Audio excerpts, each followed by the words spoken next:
Bate-papo das 6. Oferecimento Uniscan, diagnóstico por imagem. Rio Doce Radiologia. Unicor.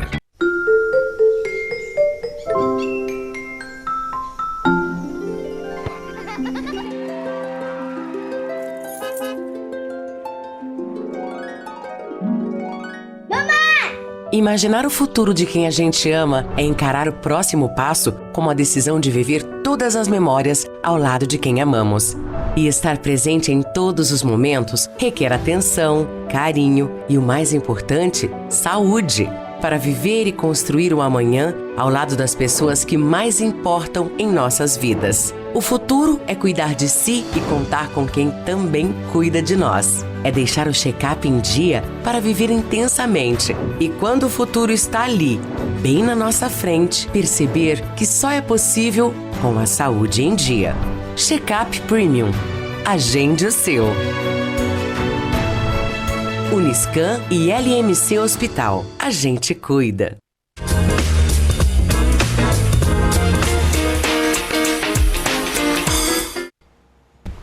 Olá, boa noite. Bem-vindos a mais um Bate-Papo das 6, a Quinta da Lei, aqui na TV Sim e no YouTube. Eu sou Maria Tereza Marianelli e hoje vou apresentar o programa que vai tratar sobre um tema muito bacana, muito amplo e que traz muita curiosidade, que é o direito do trabalho.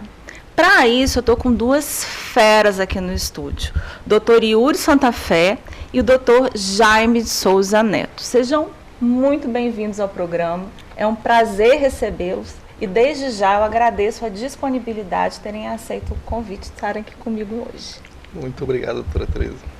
Agradeço o convite, muito obrigado de verdade.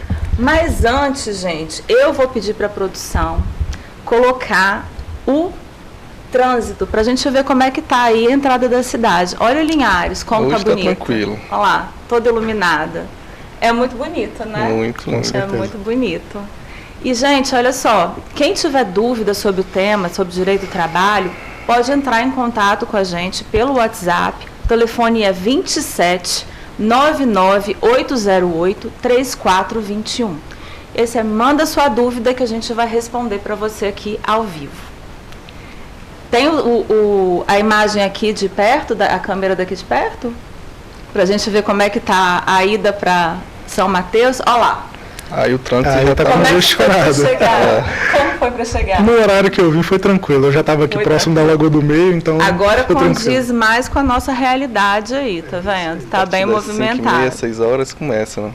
Pois é, mas a gente costuma falar que é um trânsito necessário, né? Aí é a volta para casa, né? A ida para alguns, mas a volta para casa, e é isso mesmo. Daqui a pouco vai dispersando e volta tudo ao normal. Obrigada, gente. Vamos lá. Voltando aqui, né, ao nosso tema, direito do trabalho, eu vou pedir primeiro para o doutor Yuri se apresentar, contar um pouco da história dele para a gente, né? Como que é a carreira dele, como que ele exerce o trabalho dele. Vamos lá, doutor Yuri. Boa noite. Primeiramente, eu quero agradecer pela oportunidade de estar aqui nessa tribuna, dividindo essa tribuna com dois doutores, doutor Jaime e doutora Maria Tereza. Dizer que é uma honra estar aqui, né? E é muito importante levar informação à sociedade. Porque hoje em dia a gente não consegue ver um jornalismo informativo. Hoje é só tragédia. Então, assim, é muito importante isso. Para quem não me conhece, meu nome é Yuri, eu sou advogado, especialista em direito do trabalho, sou baiano, tenho 26 anos de idade e nasci na Bahia. Aos 21 anos de idade me mudei para Linhares, uma cidade maravilhosa, iniciei minha faculdade lá na Bahia, transferi minha faculdade aqui para a Bahia, né? Ou para Linhares, no Espírito Santo. E é com imenso prazer que eu moro aqui hoje, gosto muito da cidade. Hoje faço pós-graduação em Direito do Trabalho e agradeço pela oportunidade de estar aqui. Que bom, Yuri, seja muito bem-vindo. Muito obrigado. Tá. Doutor Jaime, eu vou te pedir a mesma coisa. Se apresenta pra gente, conta um pouco da sua história. Você que é de Linhares, eu sei, né? Então, conta aí sua história pra gente. Primeiramente, boa noite. Queria também, né, manifestar meu prazer de estar aqui hoje com vocês, dividindo a bancada. Como a doutora Maria Tereza disse, eu sou daqui de Linhares, nascido, passei um curto período fora, mas na minha advocacia foi toda aqui no município. Eu estou completando essa semana, até falei com o Dr. Yuri, 6 anos de advocacia, já estou na estrada aí há um tempo. Atuo na defesa de produtor rural, né, principalmente nessa área consultiva, trabalhista. E a advocacia em si, para mim, hoje, é voltada totalmente para o agronegócio, né? Muito bom. Inclusive, a gente estava aqui falando, né, da necessidade hoje da gente tratar cada vez mais o agro, principalmente na nossa região, né? Claro, que é muito importante. Certeza. Eu acho que esse direito do agronegócio e o direito agrário em si é um tema, né, uma especialidade do direito que ela foi se destacando como várias outras, sim, mas que hoje ela tem um caráter muito peculiar e é preciso tratar com cuidado cada vez mais, né? Sim, com porque certeza. abarca diversos temas, como você estava falando. Sim. Direito do trabalho, tributário, imobiliário, claro, né? Então, assim, é muito vasto realmente. Mas vamos lá, vamos começar nosso bate-bola, né? Então, primeiro, Yuri, eu vou te pedir para você contextualizar o direito do trabalho. Porque as pessoas, é muito amplo, as pessoas às vezes confundem. Por exemplo, o direito do trabalho se aplica ao empregado, mas muitas vezes não vai se aplicar ao servidor público, né? Então, assim, às vezes confunde. Contextualiza aí pra gente o que o direito do trabalho abraça. O direito do trabalho também é bastante amplo, né? Ele tem diversas modalidades ali, que inclusive é muito importante a sociedade saber dessas informações. A gente tem diversas áreas, né, que vai para a parte do empregador e do empregado, do servidor público. Então, assim, é muito importante a gente estar falando sobre isso, né? O direito do trabalho é muito importante tanto para nós quanto para a sociedade, e é basicamente isso. Bacana. Então, vamos começar aqui. Requisito para caracterizar um vínculo empregatício, porque isso aí, essa vai ser a base do direito do trabalho, fazer ali a defesa, né, do empregado e o trâmite e a interlocução do direito do trabalhador com o direito do seu empregador, né? Então, qual que é o requisito para se caracterizar um vínculo? A gente tem 4 princípios básicos do direito do trabalho que vão caracterizar o vínculo empregatício, que até que eu uso é o SHOP, né? A subordinação, a habitualidade, a onerosidade, né? E a pessoalidade. Vamos lá explicar cada um. A subordinação é quando o empregador ele recebe ordem direta do empregado, né? Já a habitualidade é quando a pessoa ela trabalha tantos dias na semana. Hoje a jurisprudência entende, né, que a partir dependendo de cada situação, de 2 a 3 vezes na semana já caracteriza esse vínculo, já caracteriza essa habitualidade. Porque busca a questão do empregado doméstico, né? Porque não tem lei específica dizendo quantas vezes por semana a gente tem que trabalhar. Não, já o empregado doméstico, a lei do empregado doméstico especifica que é a partir de 2 a 3 semanas, dos dias, né? Então, assim, precisa ter essa habitualidade, precisa ter a onerosidade, que é o pagamento, tanto do empregador quanto do empregado, que é a prestação do seu serviço, né? E precisa ter a pessoalidade, ser aquela pessoa específica trabalhando naquele caso. Não posso colocar outra pessoa no meu lugar, entendeu? Tem que ser a própria pessoa trabalhando ali. Perfeito. Então, são esses 4 requisitos para caracterizar o vínculo empregatício. Então, sempre que a gente tem, né, uma relação de trabalho, eu vou ter esses 4 requisitos preenchidos. Né? Se faltar um desses requisitos, não configura o vínculo trabalhista. E é o que mais tem que ficar fixado na cabeça do trabalhador, é exatamente isso, de que precisa ter todos os requisitos. Não basta ter um para achar que vai configurar ali o vínculo empregatício, que não é o que acontece. Perfeito. E aí me vem uma dúvida, tá? Hoje a gente tem plataformas de economia compartilhada, como é o Uber, como é o iFood, né, o 99, todos esses serviços de entrega que a gente... Como que fica o vínculo empregatício nesses casos? Olha, 2022, o TST, que é o Tribunal Superior do Trabalho, decidiu que havia vínculo empregatício na Uber. Só que, após isso, né, o STF decidiu que acontece um novo modelo de emprego, que é a uberização do trabalho, que decidiu que não há vínculo de emprego porque não estão caracterizados os 4 princípios, né? A pessoalidade, a onerosidade, mais a questão da habitualidade, porque o Uber, ele trabalha quando ele quiser, né? Ele não tem, o empregador, o patrão, ele não fala o horário, você deve trabalhar de tal hora até tal hora, não tem essa habitualidade, né? E a questão da subordinação, que também não existe nessa questão da Uber. Por quê? Porque ele não recebe ordens, né? Ele trabalha o horário que ele quiser, entendeu? Se eu quiser trabalhar meia-noite, eu posso trabalhar meia-noite. Eu não recebo ordem para trabalhar naquele determinado horário. E se eu não quiser trabalhar hoje, também não trabalho hoje. Se eu não puder trabalhar hoje, eu faço meu horário. Na verdade, é uma forma de... às vezes é um trabalho para muitos, mas é uma renda extra para outros. Sim. Então, onerar isso também acaba, assim, minha opinião, né? Sim, claro. Acaba quebrando o motivo pelo qual esse tipo de trabalho existe. Sim. Né? Que é realmente dessa economia compartilhada. Né? Eu acho que é interessante a gente colocar isso, claro, para as pessoas não encararem esse tipo de trabalho como emprego. Como emprego.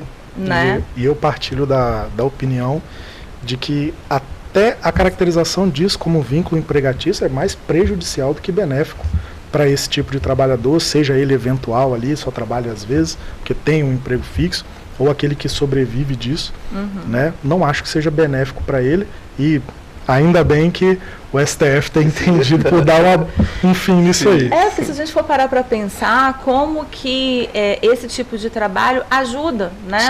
Antes a gente, por exemplo, no caso do Uber, antes a gente só tinha táxi. Hoje, em qualquer lugar que você esteja, você vê lá, se você não consegue um táxi, tem o Uber, se não consegue Uber, tem o 99. Sim. E você gera aí uma cadeia produtiva grande, né? Claro. Então, assim, existe a vantagem, né? Sim. De você ter esse tipo de trabalho. Mas falando em trabalho, vamos pensar aqui, explicar para as pessoas, porque assim, o trabalho depende de um contrato. Quais são os tipos de contrato de trabalho existentes? Olha, a gente hoje tem diversos tipos de contrato de trabalho. A gente tem um contrato de trabalho do servidor público, a gente tem um contrato de trabalho da CLT, que lá ele determina quais são os tipos de contrato de trabalho. Vamos falar dos principais. Os principais é o contrato de trabalho determinado, né? Que é o empregador determinar, você vai trabalhar esse mês até o próximo mês. Então, isso se caracteriza um contrato de trabalho determinado. O nome já fala por si só. A gente tem um contrato de trabalho indeterminado, né? Que é aquele mais utilizado, né? Hoje em dia. Indeterminado. A gente tem um contrato de trabalho eventual, que é aquele quase igual ao determinado. Ele vai prestar serviços eventualmente, né? E a remuneração dele vai ser em cima das horas trabalhadas. Então, tem que ter fixado antes o valor da hora que ele vai trabalhar, tá? Para, né, esse contrato de trabalho. A gente tem um contrato de trabalho também de estágio, né? Que não é considerado um vínculo de emprego. A gente tem o teletrabalho, que depois da Covid é o que mais tem hoje, né? Porque na Covid foi o que mais aconteceu, né? Covid vinha, muitas empresas pediam para o pessoal trabalhar de casa, então veio esse teletrabalho muito forte depois da Covid. A gente tem um trabalho intermitente também, que é quase a mesma coisa do trabalho determinado. Ele vai trabalhar em determinada situação, em determinado momento em que o empregador desejar e requisitar, né, o trabalho dele. E por fim, né, a gente tem um trabalho autônomo, que é aquela prestação de serviço, né? Tipo freelance. Tipo freelance, que ele contrata o empregador, né? Não é regido pela SLT, é um contrato de trabalho, um contrato de autônomo, trabalho de autônomo, e que nessa relação não também caracteriza o vínculo, porque você vai prestar um serviço. Então, basicamente, esses são os contratos de trabalho. E aí, puxando um pouquinho para o agronegócio, eu ia te falar, quando a gente fala do trabalhador rural, né? Sim. Quais são os principais tipos de contratos de trabalho que envolvem o agro? Os principais em qualquer tipo de empresa sempre são prazo determinado e indeterminado. É o mais comum. Mas especificamente para o trabalhador rural, a gente tem muito, principalmente aqui em Linhares, quem trabalha com agro sabe, tem o contrato safra, que é para aquele período ali de colheita ou de plantio, então tem esse contrato. Safrista, boia fria, né? Uhum. E também tem na legislação que seria o contrato de curto prazo. É um contratinho de 2 meses, mas que você pode ficar chamando a pessoa várias vezes no ano, contanto que essa soma de dias não ultrapasse 2 meses. O que a gente tem muito de exemplo disso são alguns produtores rurais que contratam as pessoas, assinam a carteira, mas para fazer manutenção em veículos e máquinas. Então, a pessoa não precisa ficar na fazenda o dia todo, porque não tem esse serviço o dia todo. Então, uma vez por mês ele vai, faz a manutenção, dá a revisão nos veículos e vai embora. E ele recebe por isso, tem a carteira assinada. Perfeito, muito bom. E aí a gente fala em carteira de trabalho, assinatura da carteira de trabalho, né? Quanto tempo o empregador pode demorar, né? Quanto tempo o empregador tem para assinar a carteira de trabalho do empregado quando ele é contratado? Olha, doutora, em regra é no primeiro dia, né? Em regra, mas ele tem até 5 dias para estar assinando a carteira de trabalho do empregado. Acontece muito é que o empregador às vezes esquece de estar assinando a carteira do empregado. Então as pessoas, os telespectadores, empregados, né, devem ficar muito atento com isso, porque às vezes o empregador, patrão, ele esquece de assinar e não assina retroativo no dia que entrou, assina depois para não incidir nas multas, né? Uhum. Então assim, tem que ficar muito ligado nisso, porque já aconteceu, já peguei casos de que a pessoa entra em determinado dia e ele só assina a carteira depois de 1, 2 meses. E isso afeta tanto o trabalhador, tanto agora como lá na frente, né? Questão de aposentadoria, né? De possível FGTS. Então as pessoas têm que ficar muito atentas a isso. Perfeito. Me veio uma questão aqui agora. Às vezes acontece do empregado, né, da própria pessoa que vai ser contratada, tá recebendo seguro-desemprego.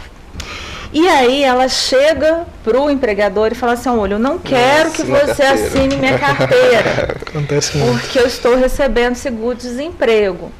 E aí, qual que é a atitude que o empregador tem que ter numa hora dessas? Como que ele deve se comportar? Ele pode simplesmente não assinar essa carteira e deixar o trabalhador ali recebendo seguro-desemprego e trabalhando sem irregular, né? Ou não, ele tem que tomar aquela postura, falar, não, tem que assinar sua carteira, você vai ter que abrir mão do seguro-desemprego. É uma coisa complicada, claro, né, gente? E se a gente for falar assim, modo prático, é o que 99% dos empregadores fazem. Demais. Eu te contrato, você fica aqui quietinho, quando acabar seu seguro eu assino a carteira. Não é o que deveria ser feito. Deveria ter uma orientação de, olha, eu vou assinar sua carteira, eu quero te contratar, você é um excelente profissional, mas para isso você precisa abrir mão do seu seguro. Porque não existe uma regra onde o trabalhador não pode abrir mão do seguro. Óbvio que é o interesse do empregado sempre, quanto mais dinheiro, melhor. A gente sabe que a situação do brasileiro em si demanda muito dinheiro, né? Mas se a gente tiver a noção de que tem que trabalhar dentro das regras, que trabalhar isso de forma irregular pode gerar problemas tanto para o empregado como para o empregador, que às vezes o empregado acha que para ele vai estar numa boa, mas daqui a pouco ele pode receber uma notificação dizendo que ele tem que devolver o que ele recebeu do seguro-desemprego pago irregular. E, inclusive, né? É bom frisar, né, que se entrar com uma ação judicial querendo cobrar... Exatamente. Né? Tem que devolver todo o dinheiro. Que inclusive, é crime, né? É um estelionato, né, que acontece. Assim, nem só do seguro-desemprego, né? Desculpa, porque assim, o que a gente tem também de funcionário que recebe benefício e vai trabalhar, né? É de perder de vista. Não é fácil, não. Não mesmo. E é sério, né, gente? Muito. É uma situação que, assim, a gente entende que se vive hoje o salário, ele realmente, o salário mínimo, ele é mínimo, sim, né? Mas a gente tem que tratar com seriedade a questão da norma, né? Com certeza. É complicado. E aí, gente, o que o empregado faz se o empregador não assinar ou se negar a assinar a carteira de trabalho? Qual que é a atitude que ele tem que tomar? Bom, doutora, inicialmente ele deve buscar o patrão dele, né, informar, né, que ele tem o direito de ter a carteira assinada, né, no prazo de 5 dias a partir que ele começou a trabalhar. Então, assim, inicialmente busque, né, o empregador, o patrão, fale com ele, informe para ele da lei que ele tem o prazo de 5 dias para estar assinando a carteira. E caso não se resolva dessa forma, existem as maneiras extrajudiciais, né, de tentar resolver isso. Que você pode ir no Ministério Público do Trabalho, fazer uma reclamação. Caso não se resolva, procure um advogado de sua confiança e entre com um processo que lá vai ficar caracterizado o vínculo, se ficar comprovado realmente que você trabalhou naquele determinado tempo, né? Perfeito. Perfeito. E assim, gente, garantias e estabilidades no emprego. Quais são as previstas na legislação trabalhista? Bom, a nossa CLT é extremamente garantista, são infinitas garantias lá dentro, mas as que a gente mais tem contato, assim, né, são os direitos à estabilidade, né, da gestante também, do funcionário acidentado. Nós temos o direito ao aviso prévio, que é uma segurança tanto para o trabalhador quanto para o empregador, que às vezes o empregador acha também que é uma segurança só para o empregado, que tem que pagar, que tem que indenizar, né, mas se esquece que se o funcionário pedir para sair pode haver o desconto, né? E a questão também de férias, 13º, todas são garantias previstas em lei que o empregador traz assim no seu berço. Ele já entra na empresa sabendo. Sim. Qualquer trabalhador que você pergunta, ele sabe isso de cor salteado. É isso aí. E a gente tem algumas outras estabilidades também, que é os da comissão da CIPA, que é a Comissão Interna de Prevenção de Acidentes. Normalmente, essas pessoas ficam com a camisa verde na empresa, verde ou vermelha. Então, essas pessoas, ela também têm direito à estabilidade do emprego a partir do momento que entrou até 1 ano. E também o dirigente sindical, que também tem essa estabilidade prevista pela CLT de 1 ano também, a partir do momento que tomou posse na dirigente. Perfeito, gente. O papo tá muito bom, mas o primeiro bloco já acabou, porque bate-papo bom é assim, passa muito rápido. A gente volta daqui a pouco para a gente falar de um tema bacana, que é pejotização, gente. Então fica aí ligado, a gente já volta, eu, doutor Yuri, doutor Jaime, para falar de pejotização. É 1 minutinho, a gente já volta.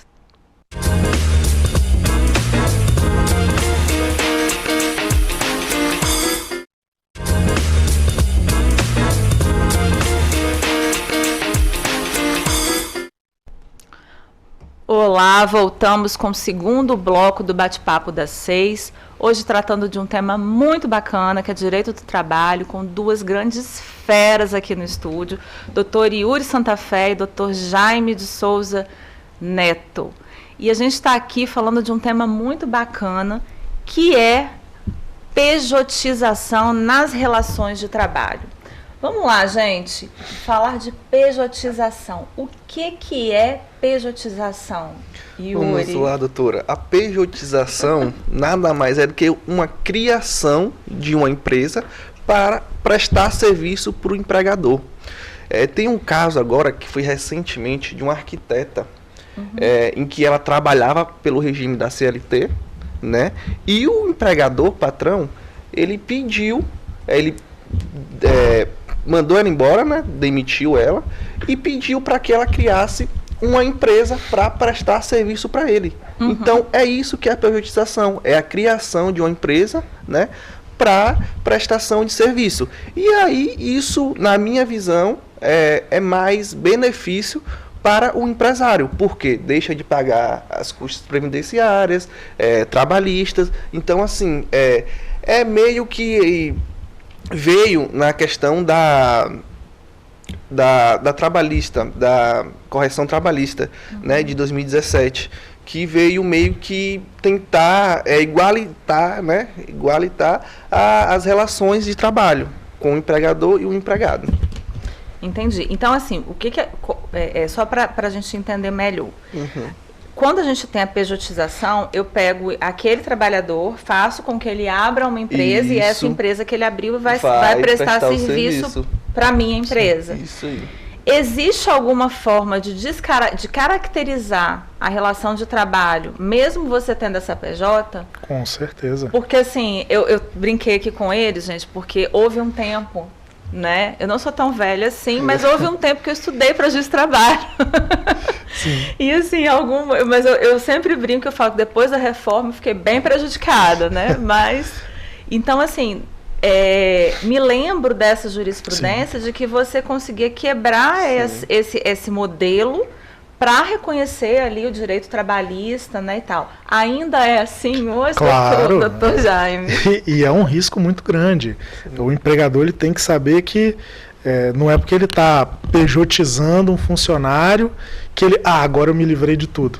Não, se você está cobrando seu funcionário do mesmo jeito, está pagando ele da mesma forma, ele é obrigado a cumprir toda a jornada de trabalho como os outros funcionários que são CLT, ele vai conseguir, né, o reconhecimento do vínculo. Então, assim, se você quer pejotizar a sua empresa, beleza, tem que procurar a orientação de um profissional para que ele faça esses contratos de prestação de serviço de forma correta.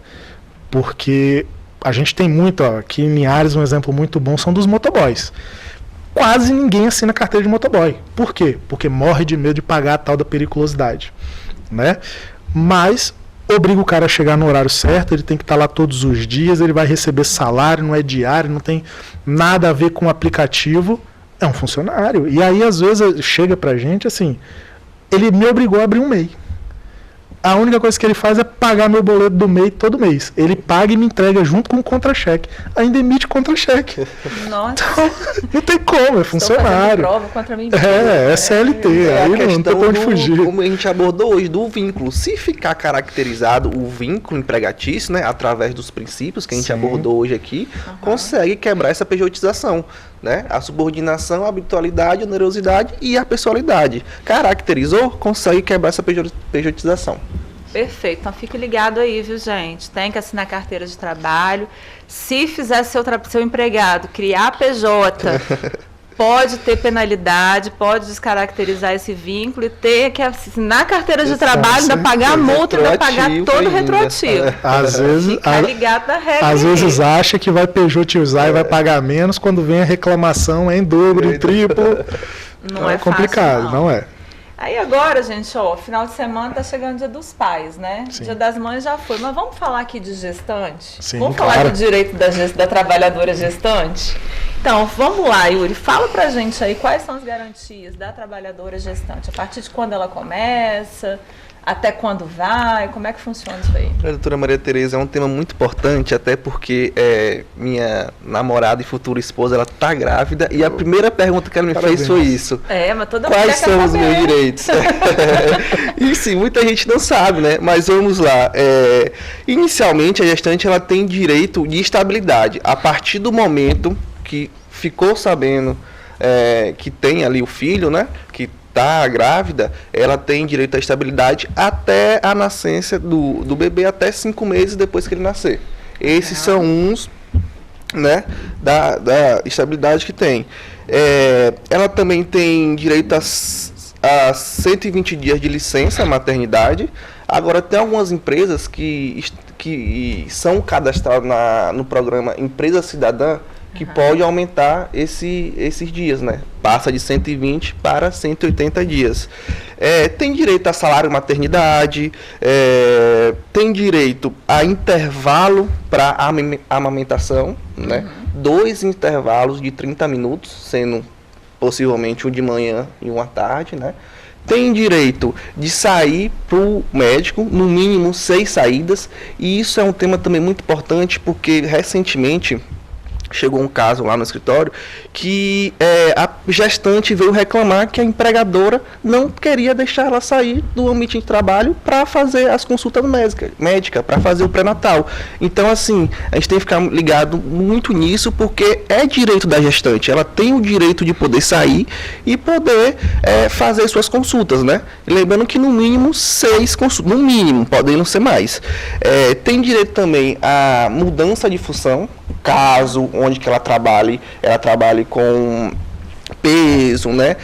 Caso tenha insalubridade, ela pode também sair do emprego. E esses são são os direitos básicos da gestante. Na insalubridade, ela ser realocada. Ela ser realocada, isso aí, bem colocado, doutora. Bacana. É porque, assim, quando a gente fala, né, em direito da gestante, surgem muitas dúvidas. Claro. Por exemplo, a mãe que adotou o bebê, que adotou a criança, ela também tem essas garantias? Tem o mesmo direito a 120 dias, né? Aham. Então, é filho adotado, Sim. filho adotivo também é filho, então tem os mesmos direitos. Tem os mesmos direitos. Sim. Por exemplo, né, quer ver outro exemplo que me veio aqui? No caso, se ela for demitida durante o período de garantia, o que vai acontecer? Nesse caso, se ela for demitida, ela tem direito a colocar no trabalho. Ela pode entrar com ação, né, pedindo para que seja realocada do trabalho ou pedir uma possível indenização pelo período, né, que ela deveria estar ali na empresa. Aí vai dela. Ela quer voltar para o trabalho ou ela quer essa indenização?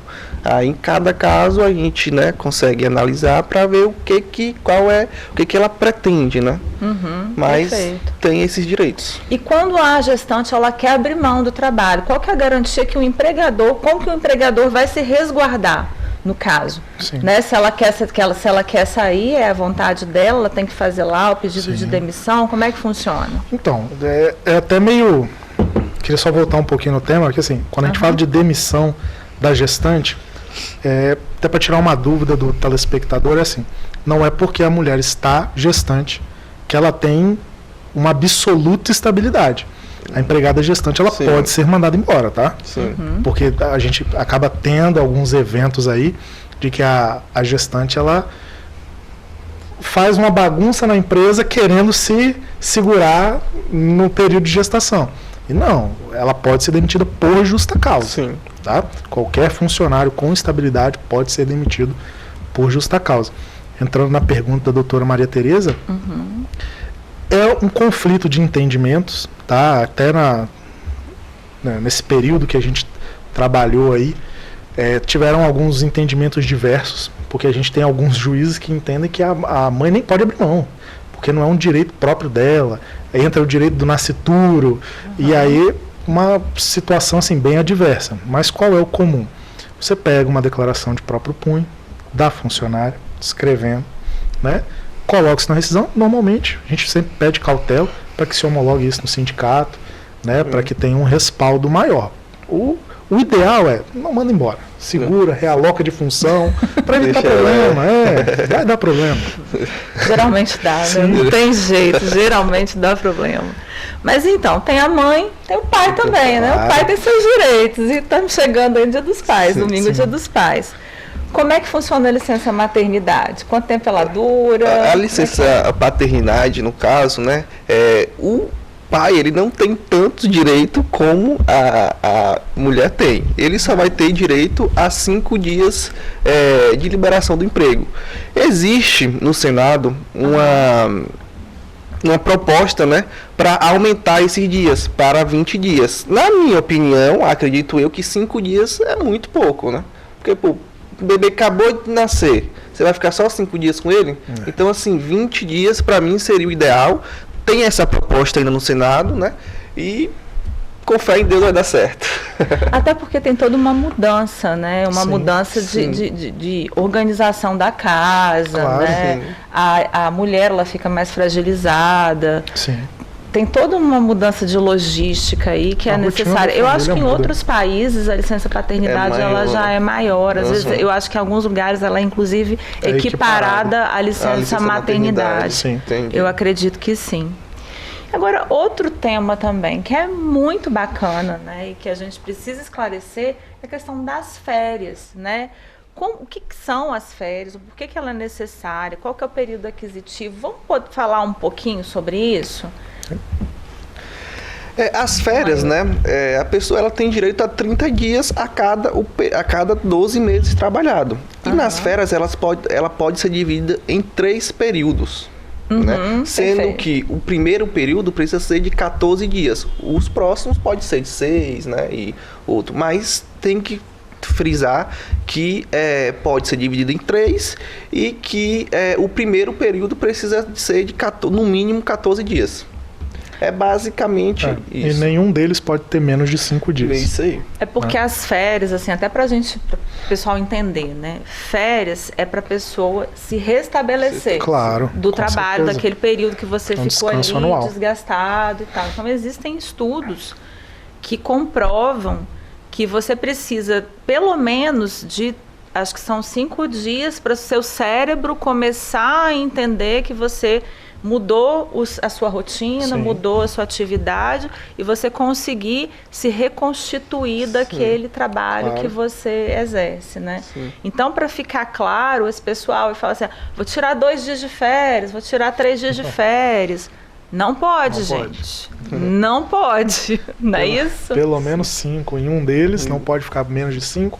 Um tem que ter mais de 14 e o outro divide, né? Então vai ficar 15 em um, 10 em outro, 5 em outro. Isso Você aí. consegue dividir dessa forma. Perfeito. E quando a gente tem, aí falando de férias, também me vem a questão do período aquisitivo, né? Eu trabalhei, quando ocorre a demissão espontânea ou motivada, como é que funciona a contagem desse período aí? Explica para o pessoal como que a gente faz a contagem para a questão da indenização das férias. Porque as férias elas podem ser pagas ou elas podem ser indenizadas, inclusive. Se você é legal a gente voltar nesse tema, porque tem o período que você pode requisitar as férias. Passado esse período, elas têm que ser indenizadas, não é isso? Isso. Como é que funciona? Vamos lá, as férias, né? Caso a pessoa fosse mandada embora antes do período aquisitivo de 12 meses, vai ser proporcional ao tempo de trabalho. Ou seja, a pessoa trabalhou 6 meses. Vai ser calculado em cima dos 6 meses, né? Para quem não sabe, o cálculo se dá. Você soma o salário mais um terço, né? E aí você proporciona esse salário, né, para os meses trabalhados. Então, assim, é muito importante isso, né? E é basicamente isso. Vai proporcionar o tempo que a pessoa trabalhou. Se trabalhou 6 meses, vai ser proporcional a 6 meses. Bacana. E eu posso, por exemplo, não quero tirar férias. Não quero tirar férias. Quero continuar trabalhando. Posso? Tem que tirar férias. Tire férias. Não é que essa história de vender férias, não. Eu vou trabalhar pro resto da minha vida sem tirar nenhuma, vou vender todos os dias. Não, tire férias. Tem que tirar férias. Isso aí. Tira dividido, mas tira. Isso porque se não tirar férias, sabe o que acontece? Acidente do trabalho. Acidente de trabalho. Acidente Trabalha do demais trabalho. e acaba, né? Não deu folga, não deu férias, cai duro no chão, com Eles certeza. falam que se a gente não para, o corpo da gente para a gente. com Né? Se a gente certeza. não para pela cabeça, o corpo para, né? Como é que funciona, gente? Acidente do trabalho. Quando o trabalhador, o empregado, sofre o acidente, o que acontece? Quais são os direitos dele? Então, quando o funcionário sofre um acidente, a primeira ação da empresa tem que ser emitir a CAT, né? Por quê? Primeiro, para resguardar a empresa, porque isso pode ser motivo de fiscalização, né, ou também de uma reclamação trabalhista, e também para garantir os direitos do funcionário, que a gente já falou aqui, né?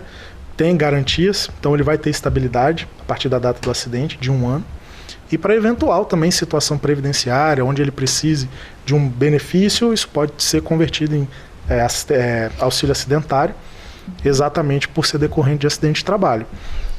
O primordial para a empresa é o seguinte: tenha seu técnico de segurança do trabalho junto com você, cobre o serviço dele, entendeu?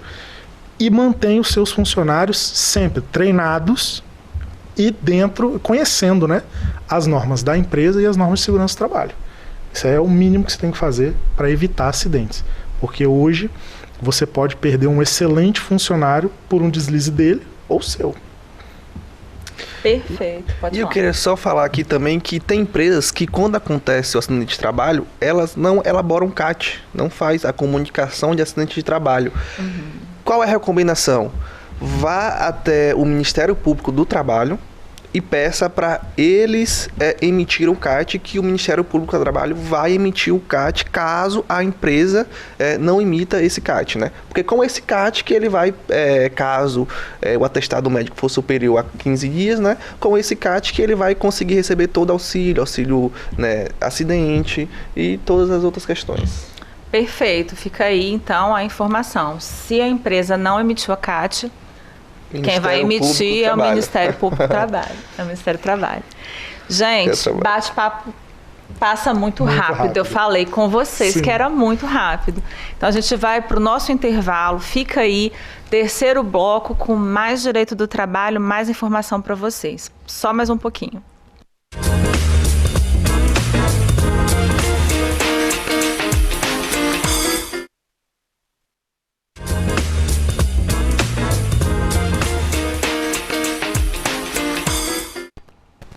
Olá, voltamos com o terceiro e último bloco do Bate-Papo das 6, a Quinta da Lei, hoje tratando de Direito do Trabalho com o Dr. Yuri Santa Fé e Dr. Jaime de Souza Neto. É o último bloco, nós vamos falar de um tema bastante importante. Sim. Terminamos o segundo bloco falando de acidente do trabalho e agora nós vamos falar de insalubridade, né? Como que isso é calculado, o que é isso, né? Explica pra gente, doutor Yuri, doutor Jaime, o que é a insalubridade, o que é a periculosidade e quais são os reflexos, né, desses dois adicionais aí no salário do trabalhador, né, e na vida do trabalhador. Sim. Também. Vamos lá, essa exposição, né, ao agente nocivo é que caracteriza a periculosidade e a insalubridade. Uhum. E com isso, né, a gente tem uma norma regulamentadora, que é a NR15, que vai dizer quais são os agentes nocivos e sua capacidade, né, de afetar o trabalhador. E lá traz também, né, traz o nível de exposição, que a gente tem o nível mínimo, que é 10% em cima do salário mínimo.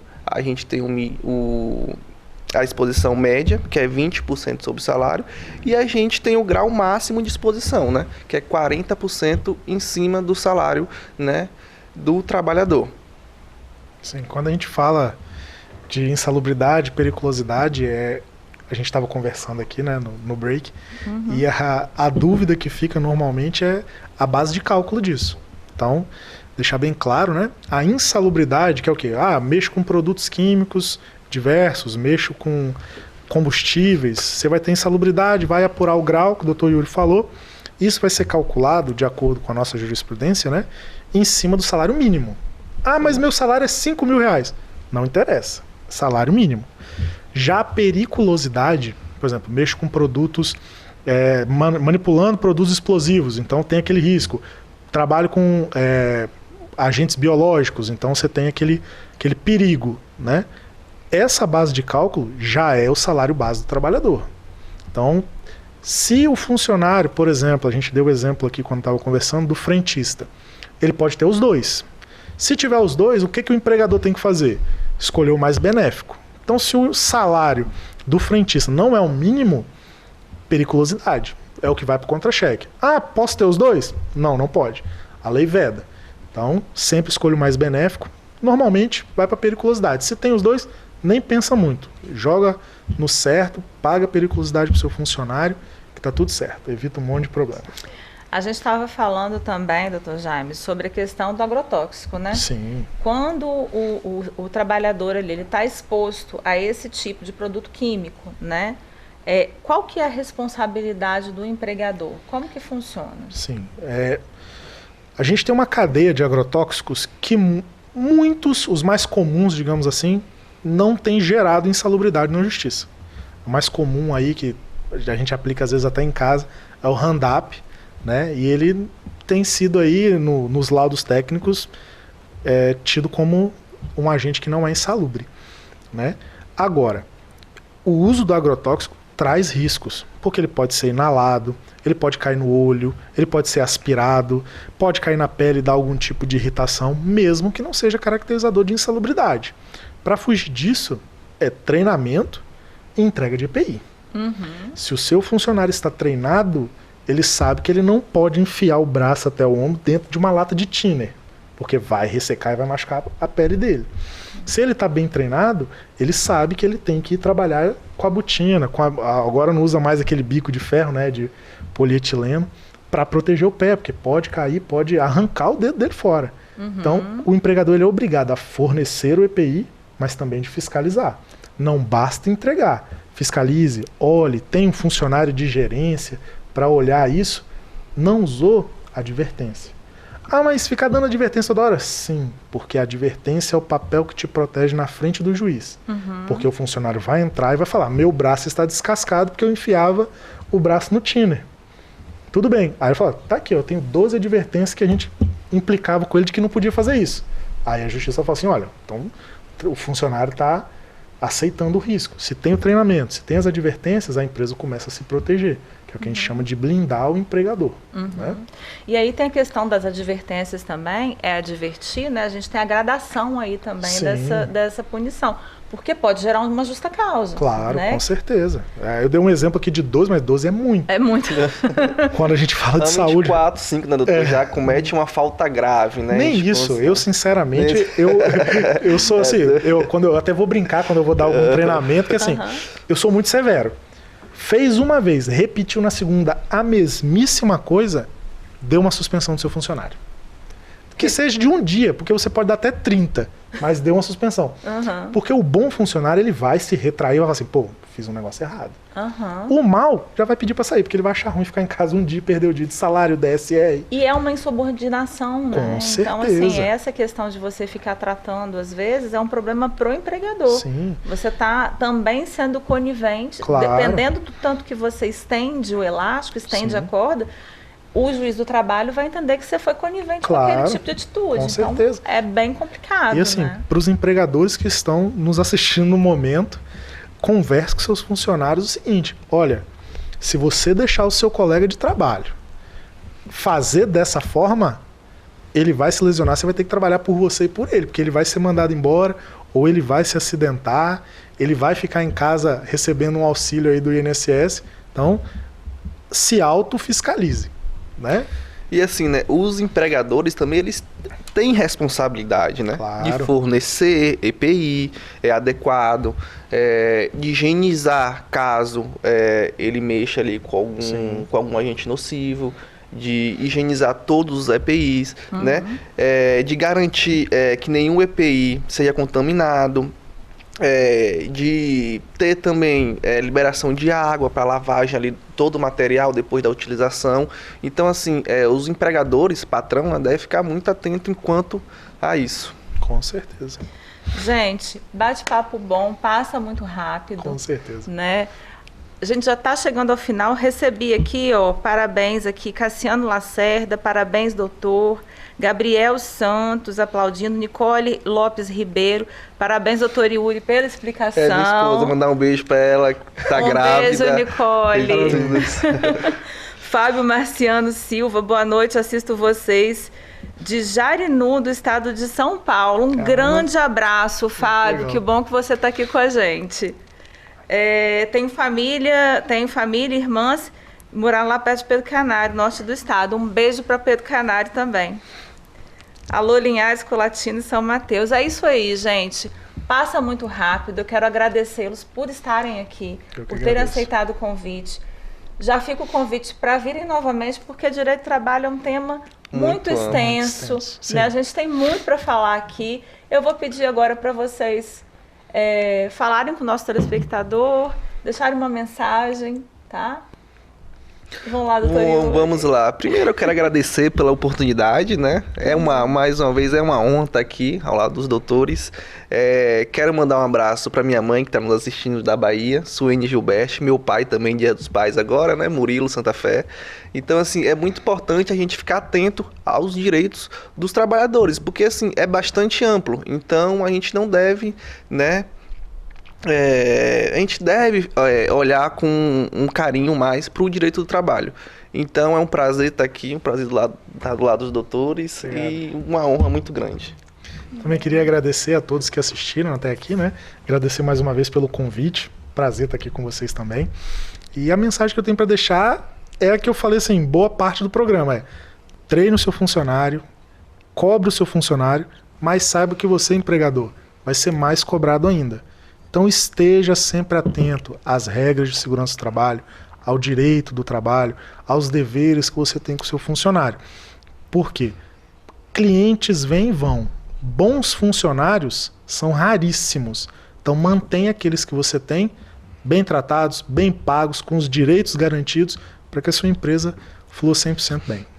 É isso aí, gente. Muito obrigada. Agradeço. A você que nos assistiu até agora, muito obrigada pela audiência. É sempre um prazer estar aqui apresentando o Bate-Papo das 6, que acontece de quarta a sexta, mas só a quinta da lei. O Bate-Papo das 6 vai ao ar amanhã, reprise, né? Para quem não assistiu, a reprise vai ao ar amanhã, de 6 às 7, e aos domingos os programas são reprisados a partir das 15 horas. É isso, gente. Muito obrigada. Fique com Deus. Aos papais, um feliz Dia dos Pais. Domingo está chegando. Parabéns. E até a próxima quinta. Muito obrigada.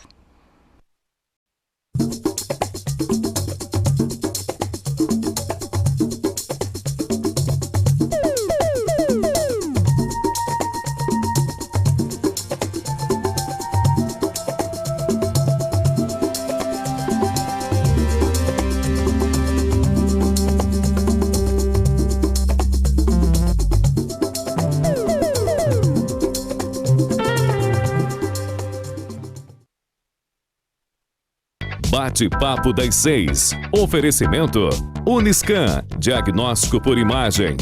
Rio Doce Radiologia. Unicor.